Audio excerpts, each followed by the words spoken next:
Hello everyone, Paulo P13 here and welcome to today's video. Today's video, I'm talking about the new game mode, Live PvP or Versus Battle, depends on what you want to call it.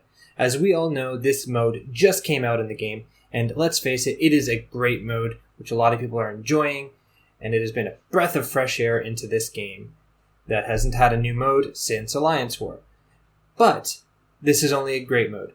There are a few things and adjustments and additions that they can make to make this even better. So in this video, we are breaking down the top 9 things that FoxNext can do to turn this from a great game mode into a perfect game mode. So a main feature of having a game mode that is perfect, or a perfect game mode, is to ensure that the game mode is working perfectly. This versus battle mode, this live PvP, is not working perfectly. There are glitches still. There are various things that shouldn't be happening that are happening. Sometimes it takes forever to load. There's a lot of people disconnecting. Then there's also the very fun fact.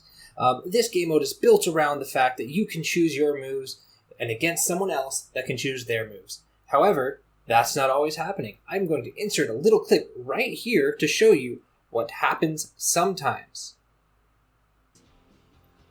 Alright, as you can see, I didn't pick that move. It is just me ulting into the wrong character. It is messing up the timing. It is messing up your plan. It is kind of messing up the mode. Now, this is not a big deal. This hasn't been live very long, and I'm certain that they're going to get this fixed. But quite clearly, in order for this to be a perfect game mode, they need to make sure it's working perfectly. So the first thing they got to do is fix all the glitches.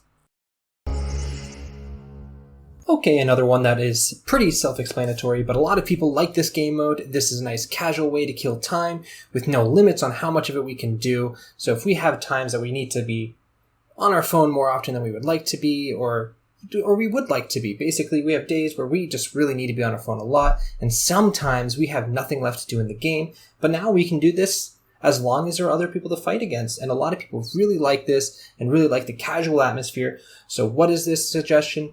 Do not take this away, only add to it. In other words, leave it so it is always an option to do it exactly like it is now, but give us other options going forward. So keep this and expand upon it instead of replacing this to try and improve.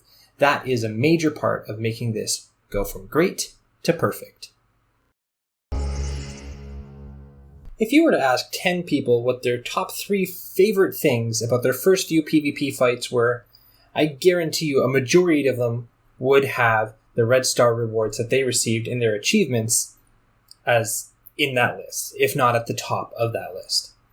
Now, I'm not saying that they need to give us 5 red stars for every 3 PvP fights, but they need to extend those achievements. They don't even need to be for red stars, but they do need to just extend the achievements. After a while, it's kind of weird that you get achievements for arena battles, you get achievements for blitz battles, you get achievements for everything in the game, but you don't get any achievements for PvP. There is currently no reward at all associated to this, which I will probably be addressing later on this list, but right now, they just need to at least extend the achievements, even if it's not red star orbs. But if it is red star orbs, even better. This improvement is actually very similar to my last improvement, mentioning the fact that at the point of recording this, there are no rewards for participating in any PvP. Now, I understand that a lot of the game modes already are very hefty in necessary participation, and we are trying to avoid adding much more to that. So I think there is a way to give you a possible reward, even if it's something small, without adding stress to this. There are a couple of little suggestions that I've actually received from other members of the community.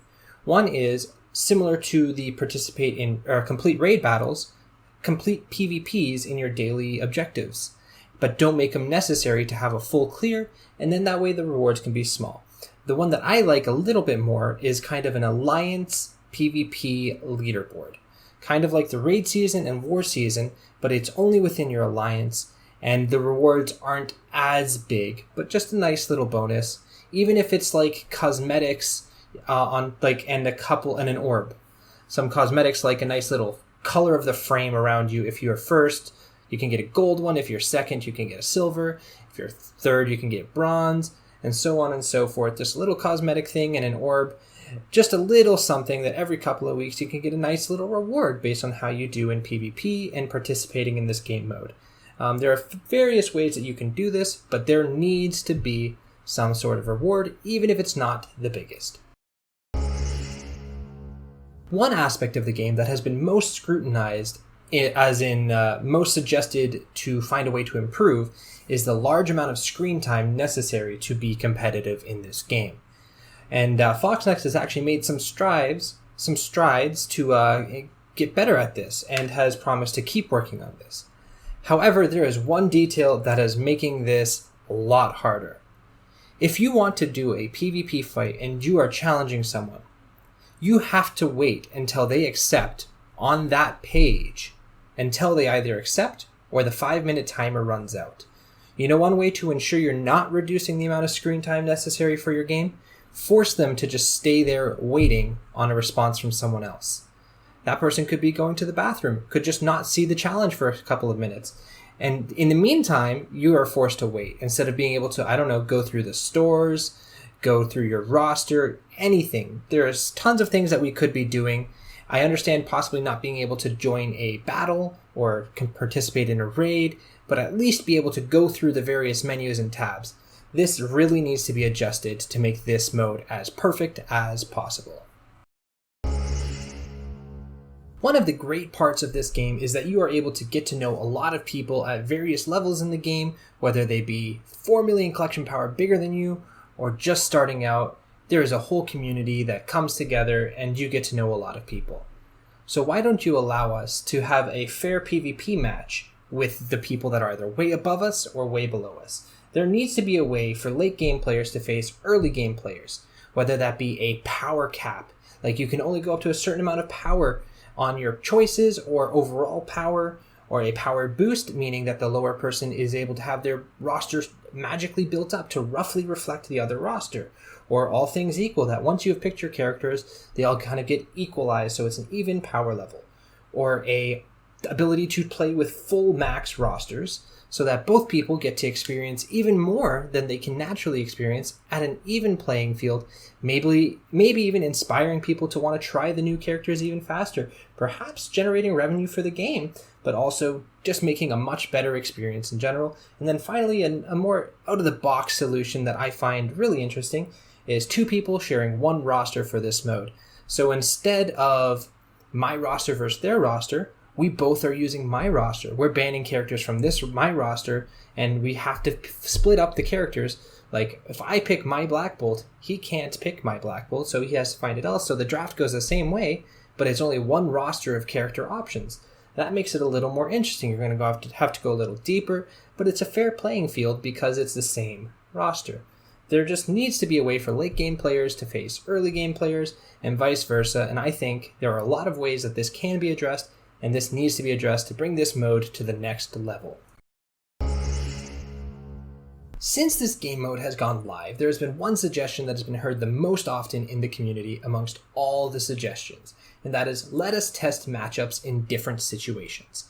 In other words, this game was built off of theory crafting. Allow us to do some of that. Let us test matchups. Let's say we want to test how to take down a certain ward defense. Well, allow us to use this game mode as a way to do that. Allow us to fight as if we are doing a war attack, or as if we are doing an arena battle. Basically, allow us to implement the buffs, pick someone that's on war attack, whether the armory is open, starting with defense down. Let us basically have the ability to pick what situation these fights take place in, so that we can get back to theory crafting the way we like, and that made this game as great as it is. One of these things would be necessary to do would be like allowing duplicates, an option to allow duplicate characters for these specific situations. For instance, if you are trying to counter an arena team with another arena team, but you have one of the same characters, you should be allowed to do that on your choice. This is one way to take this game mode to a much higher place up and endearing it to many people in the community's hearts, and it would just be overall an amazing decision to do. One of the biggest video game trends in recent years has been customization. People love to customize things and add their own personality to whatever they are doing, and that can include this game mode. Now, while it would be cool, I'm not necessarily talking about the ability to have different skins for your characters for this game mode to kind of show what you like, or even the ability to vote on a location to fight in. While both of those would be cool, that's not quite what I'm talking about here. What I'm saying is, to make this game mode better, we should have a bit more customization in the draft. Well, why do we have to ban 2 characters? Can't we ban 5 characters each? I think we should be able to if we want to. We should be able to have some settings to change and customize to improve this or give us more customization. And why do we have to reject a character? Can we not veto rejecting a character? Can we not decide to not reject a character? I mean, I think all of these would have to be decided ahead of time, of course, by both parties, but why can't we just have a little more customization in the draft to kind of make it fit to our needs a little better? Last off here, we have a feature that I am personally really excited about this if it were to come to the game. This is the one that I would be most happy about. And that is a huge statement, but I would love to see this game mode implement a resource wager system. What do I mean by that? I mean, basically, a lot of the time in this game mode, we're fighting people in our alliance, and it's kind of for bragging rights. But what better way to kind of embellish this than to give us the ability to actually wager some of our in-game resources? Now, I'm not saying we should be gambling money on this. I stand strongly against that. But let's say, you know what? I bet you one of those adaptive pathogens that you're looking for that you can't beat me. And you can put off whatever you want. Like, let's say I'm willing to risk 1,000 T3 ability materials for one adaptive pathogen. You should let me make that gamble. And whoever wins gets the reward that the other person offered. Both people would have to accept this. I think it would add a lot of fun and actual stakes, while kind of just making it a bit more exciting from time to time to be able to actually wager some resources. Now, I do understand that you have to find a way to kind of prevent people from basically abusing the system to try and boost themselves. But I think if you're doing it in a way where there's like set realm of possible things that you can wager, and you can't wager 100 T4 ability materials to 1 T2 ability material, kind of a, let's say, valuation system on resources, I think it's something that you can definitely implement and would be fun to add to this game mode, which would really make it just be a perfect game mode in my book, and I believe to many people in the community's books as well. Anyway, these were the 9 ways that I believe you can turn this great game mode into a perfect game mode. I know that you are all bursting with other ideas, and I would love to hear some of those ideas. You can let me know down in the comments some of your ideas how to make this game mode even better, or you can look in the video description and find a link to my Discord and let me know there. I understand that this video was a bit different than my usual style, so if you did like this type of video, please leave a like, and that will help me know. Or just let me know in the comments that you like this. If you didn't like it as much, or you have other suggestions on how to make this style even better, please let me know that as well. Overall, make sure to like this video and share this video so we can get as big of a conversation about this as possible, so as many people can see it as possible. Anyways, if you do want to support this channel, make sure to hit that subscribe button. That is the best thing you can do, but there are also some links in the video description for some other ways you can help support the channel if you would like to do that. Anyways, I do hope you enjoyed this. I hope this helped you think about it a little more. And as always, I'm here to help.